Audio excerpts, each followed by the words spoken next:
রাঙামাটির কাপ্তাই হ্রদ সংলগ্ন দুর্গম পাহাড়ের বুক চিরে বয়ে যাওয়া ব্যাঙ্গছড়ি দেবাছড়ি সড়ক। কাগজে কলমে এটি সড়ক হলেও বাস্তবে যেন এক মরণ ফাঁদ। ইট সলিং উঠে গিয়ে সৃষ্টি হয়েছে বড় বড় গর্তের। ১৯৮৬ সালে প্রথম ইট বিছানো এই রাস্তাটি ২০০০ সালে শেষবারের মতো সংস্কার করা হয়েছিল। এরপর কেটে গেছে দীর্ঘ ২ দশক। ব্যাংছড়ি, মারমাপাড়া, দীঘলছড়ি, রামপাহাড় সহ অন্তত ১০টি গ্রামের মানুষের জন্য উপজেলা সদরে আসার একমাত্র পথ এটি।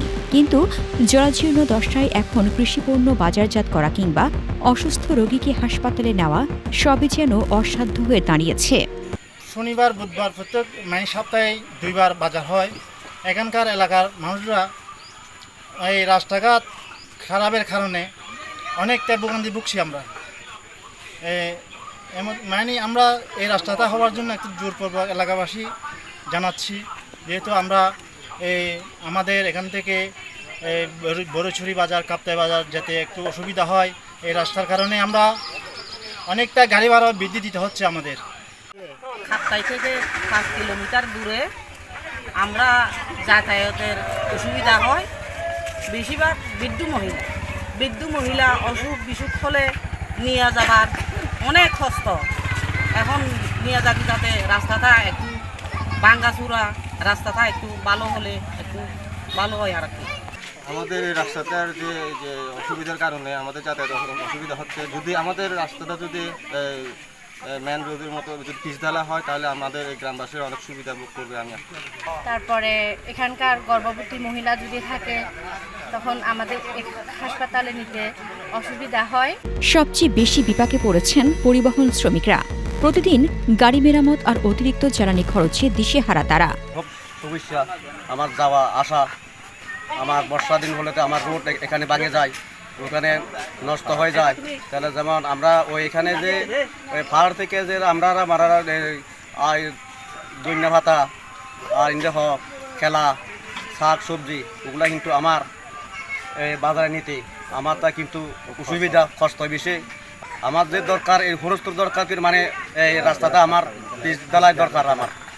সড়কটির গুরুত্ব বিবেচনা করে এলজিডি প্রাক্কলন বা এস্টিমেট তৈরি করলেও বাঁধ সেধেছে বন বিভাগ। সংরক্ষিত বনাঞ্চল হওয়ায় কাজ এগোতে দিচ্ছে না তারা। তবে স্থানীয় জনপ্রতিনিধিদের দাবি, হাজারো মানুষের স্বার্থে দ্রুত সমন্বয় প্রয়োজন। রোডটি আমাদের এলজিডির অন্তর্ভুক্ত একটি রোড। এই রোডটিতে আপনার আশেপাশে প্রায় 5,000 গ্রামীণ জনগণ বসবাস করে। এই রোডটি আপনার এইচবিবি রোড বিদ্যমান বর্তমানে, যার ফলে বর্ষাকালে চলাচলে জনগণের প্রচুর সমস্যার সম্মুখীন হয়। দীর্ঘদিন ধরে এখানকার জনগণ আপনার বিটুমিনাস কার্পেটিং রোড চাচ্ছেন, যেটা করলে জনগণের অর্থনৈতিক এবং সামাজিক উন্নতি সাধন হবে। তা আমরা আশা করছি আমরা বিভিন্ন প্রকল্পে এই রোডটিকে আমরা অ্যাপ্লাই করেছি। আশা করছি অতি দ্রুতই এই রোডটি বাস্তবায়ন হবে। দাবি এলাকাবাসী সহ সকলের দাবি, সকলেই চাচ্ছে এলাকা রাস্তাটা যদি স্মুথলি হয়ে যায়, আরো উন্নত হয়ে যায়। রাস্তা আছে, এটাকে উন্নত করা দরকার। রাস্তা যখন আছে রয়েছে, রাস্তা ব্যবহার হচ্ছে, তাহলে ভাঙা অবস্থায়, ভাঙচুর অবস্থায় ব্রিজ ভেঙে যাচ্ছে, রাস্তা বিভিন্ন গর্ত, খানাখন্দ গড়া। হ্যাঁ, তো এগুলাকে পরিচ্ছন্ন করে যদি একটা রাস্তা যদি উন্নতমান রাস্তা করা হয়, যে কাজগুলো চলমান রয়েছে, তাহলে মানুষের তাদের সেটা নাগরিক অধিকার হিসেবে বাস্তবায়ন হবে বলে আমি মনে করে থাকি। এটা কোনো পক্ষের যদি বাধা থাকে, আমরা তাদেরকে আশ্বস্ত করতে হবে যে তাদের কোনো ক্ষতি হবে না।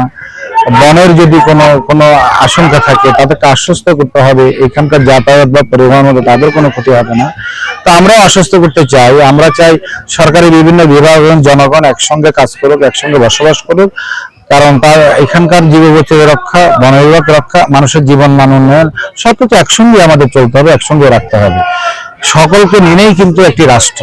তো রাষ্ট্রের মানুষের মৌলিক অধিকার হিসাবে যে জিনিসগুলো প্রয়োজন, আমার বিশ্বাস এই জিনিসগুলো অবশ্যই পূরণের জন্য আমাদেরকে সকলকে এগিয়ে আসতে হবে। বিশেষ করে আমাদের মাননীয় এমপি মহোদয় এবং যিনি মন্ত্রী, পার্বত্য মন্ত্রী দীপান বর্মন, উনি চাচ্ছে এই অঞ্চলের প্রান্তিক এলাকার সকল ক্ষেত্রে উন্নত জীবনযাত্রার মান উনি নির্মাণ করার জন্য উদ্যোগ। পাহাড়ের বিশাল এই জনগোষ্ঠীর জীবনমান উন্নয়ন আর সামাজিক যোগাযোগের এই প্রাণের দাবি পূরণ হবে কি? বন বিভাগ ও এলজিইডির আমলাতান্ত্রিক জটিলতা কাটিয়ে দ্রুত সড়কটি কার্পেটিং হবে, এমনই প্রত্যাশা কাপ্তাইবাসীর। হাসনাতুজ্জাহান হিমু, দৈনিক খোলা চোখ।